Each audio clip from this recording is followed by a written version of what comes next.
बंध मोक्षयो।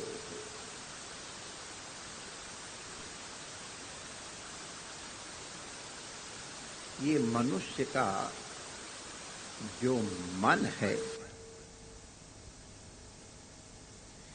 ये ही मनुष्य को मुक्ति भी दिला सकता है और यही मुक्त पुरुषों को बंधन में भी ला सकता है।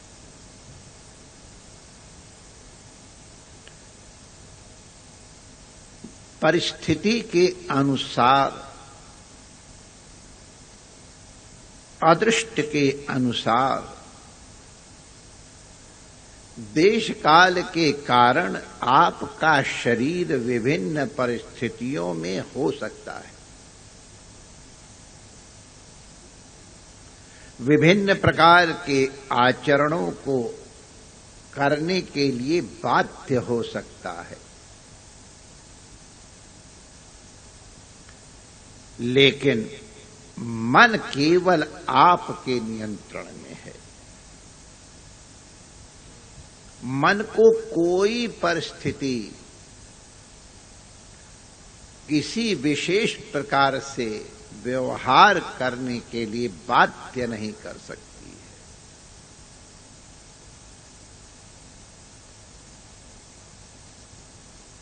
इसीलिए शरीर से कोई पाप नहीं होता है, ये आप लोग हृदय में बैठा लें।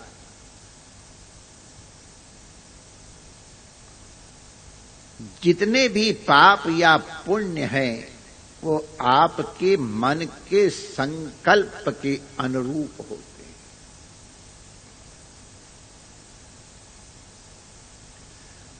मंदिर में बैठ करके भी यदि असत संकल्प होता है तो पाप अर्जित हो सकता है,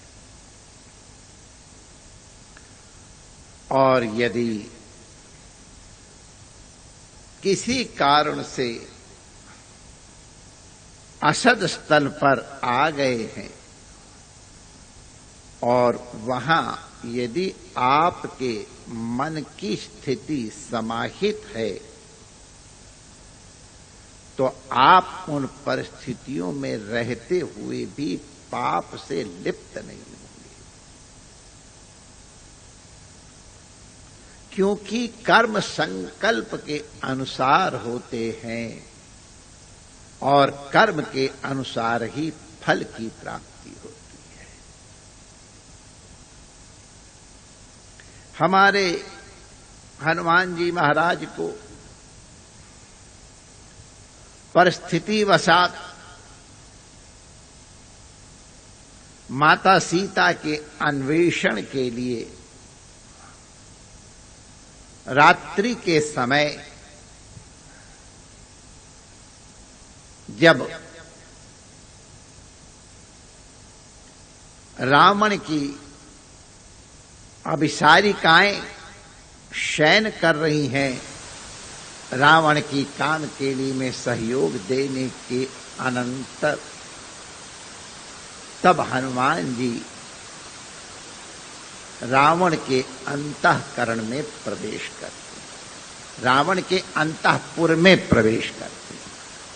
अंतःकरण में प्रवेश कर जाते तो काम ही हो जाता। हनुमान जी चाहते तो थे उसके अंतःकरण में भी प्रवेश हो जाए, लेकिन अब रावण नहीं चाहता था। हम लोगों के मन में तो यही आता है कि भगवान अंतःकरण में प्रवेश हो जाए, तो अंतःपुर में प्रविष्ट हुए।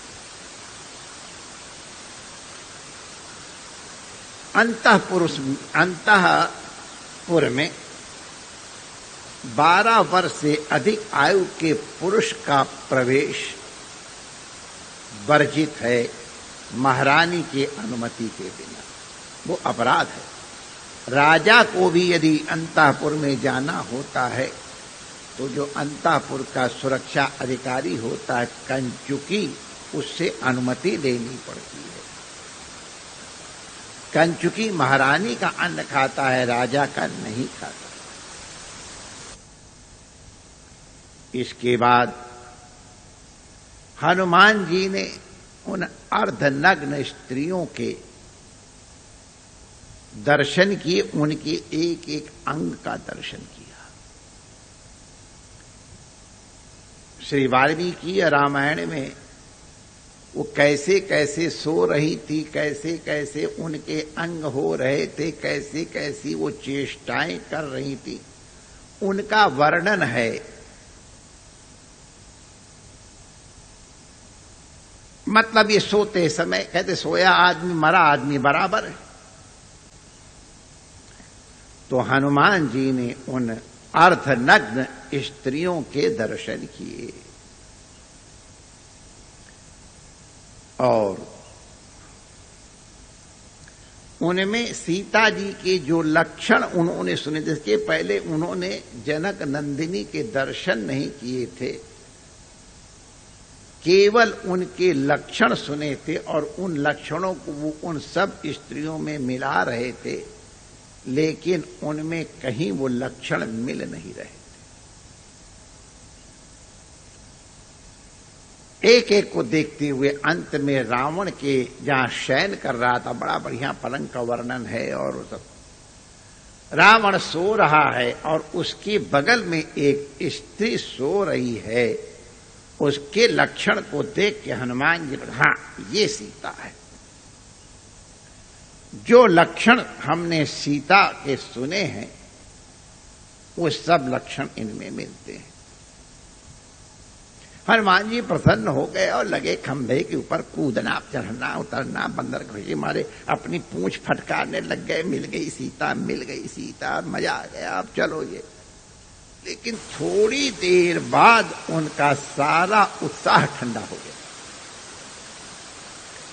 उन्हें ध्यान आया कि ये स्त्री जो रावण के बगल में लेटी है, ये भले सीता के लक्षण वाली है। माने मंदोदरी की गणना कुंती और द्रौपदी इत्यादि के साथ की जाती है। सर्वांग सुंदर। तो हनुमान जी को लगा ये सीता नहीं है, क्योंकि ये रावण के बगल में लेटी है, सीता लेटेगी नहीं। मान लो अगर बलात् उनको लिटा भी लिया गया रावण के बगल में, तो जो संतोष इस स्त्री के मुख पे दिखाई पड़ा, अपने पति को जो संतुष्ट कर लेती है स्त्री, उसके चेहरे की आभा भिन्न होती है। तो वो आभा जो इस स्त्री के मुख पे दिखाई पड़ रही है, वो सीता माता के मुख में कभी नहीं आएगी। और अब निश्चित हो गया ये सीता नहीं है। और जैसे ही पता चल गया ये सीता नहीं है, अब उनका सारा उत्साह ढीला हो गया। ऊपर कूदना, फांदना, पूंछ फटकारना सब ठंडा हो गया। और फिर उनको याद आ गया, अरे माय डियर हनुमान, तुम्हारे तो ब्रह्मचर्य व्रत का खंडन हो गया। ब्रह्मचारी को स्वेच्छापूर्वक स्त्रियों के दर्शन नहीं करने चाहिए, एकांत में नहीं मिलना चाहिए। हमने इस एकांत में इन अर्धनग्न स्त्रियों के शरीरों का दर्शन किया है।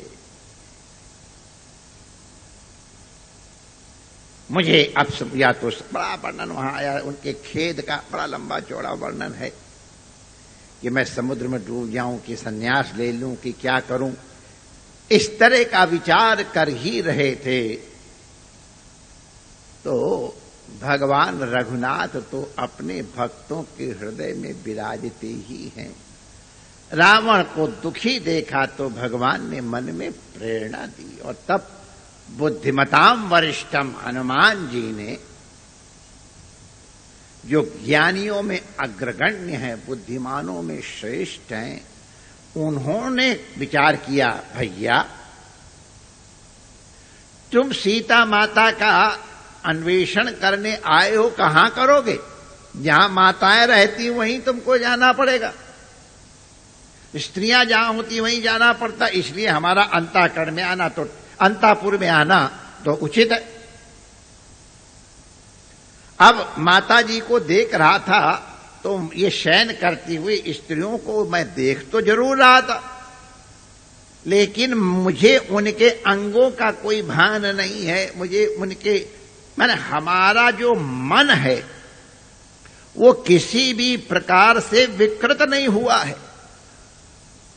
और मनुष्य का मन का विकार ही मनुष्य को पाप कर्म का कर्ता बनाता है। मेरा मन सर्वथा पवित्र है। मैं माता के दर्शन कर रहा था, अपनी इन स्त्रियों का दर्शन मैंने नहीं किया है। देखते हुए भी चूंकि मेरा मन उस दृष्टि का नहीं था, इसलिए मैंने उस तरह का दर्शन नहीं किया है, पाप दर्शन नहीं किया है। मेरा मन प्रमाण है। प्रमाणम अंतःकरणः प्रवृत्तयः, मेरा अंतःकरण प्रमाण है कि मैंने पाप का आचरण नहीं किया है। मेरा संकल्प सदा सर्वथा पवित्र रहा है। और फिर हनुमान जी का क्षोभ नष्ट हो गया। बंधुओं, हम लोगों को भी कभी कभी इस तरह की परिस्थितियों में जाना पड़ सकता है, बैठना पड़ सकता है, करना पड़ सकता है। वो बाध्यता हो सकती है, लेकिन यदि आपका मन पवित्र है तो हमारे यहां तो वेश्या को भी भगवान की कृपा की प्राप्ति, कसाई को भी भगवान की प्राप्ति होती है। और अगर थोड़ा असंयम हो जाए तो विश्वामित्र जैसे 60,000 वर्ष के तपस्वी का भी स्खलन हो सकता है। इसलिए भैया, अत्यंत सावधानी पूर्वक अपने मन की गति को नियंत्रित रखो। मन की गति है अटपटी चटपट लखे न कोई, तो जो मन की खटपट लखे तो चटपट दर्शन हुए। गुरु महाराज का आश्रयन करें, उनके वचनों का आश्रयन करें, श्री रमण बिहारी के चरणों का आश्रयन करके अपने मन और अंतःकरण को पवित्र कर उनके चरणों में ही समर्पित करते हुए तदर्पिता अखिलाचाराः यत् करोषि यदश्नासि यज्जुहोषि ददासि यत्, ये भगवान को अर्पित करते हुए अपना जीवन यापन करते हुए अदृष्ट के अनुसार अपने कर्तव्य को करते हुए भगवान श्री रमण बिहारी के चरणों का प्रेम प्राप्त कर अंत में उनमें ही सद्गति हो, इस कामना पूर्वक हम अपनी वाणी को विराम देते हैं। यहाँ सब उपस्थित आई हैं तथा विज्ञान के माध्यम से आप हमसे जुड़े हैं। आपकी मंगल कामना करते हुए अपनी वाणी विराम देते हैं। जय श्री कृष्ण।